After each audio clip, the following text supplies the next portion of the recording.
अमी च त्वां धृतराष्ट्रस्य पुत्राः सर्वे सहैवावनिपालसङ्घैः भीष्मो द्रोणः सूतपुत्रस्तथासौ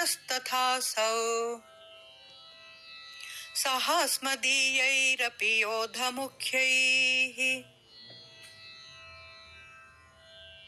वक्त्राणि ते त्वरमाणा विशन्ति दंष्ट्राकरालानि भयानकानि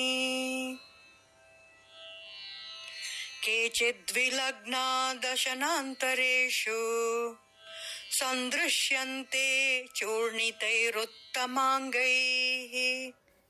ధృతరాష్ట్రుడి కుమారులందరూ వారి సహచర రాజులతో సహా భీష్ముడు, ద్రోణాచార్యుడు, కర్ణుడు, ఇంకా మన పక్షమున ఉన్న యోధులు కూడా తలక్రిందులుగా నీ భయంకరమైన నోళ్లలోకి త్వరతరగతిన ప్రవేశిస్తున్నారు. కొందరి తలలు నీ భీకరమైన పళ్ళ మధ్యలో చితికిపోయినట్టు నేను చూస్తున్నాను. జై శ్రీకృష్ణ.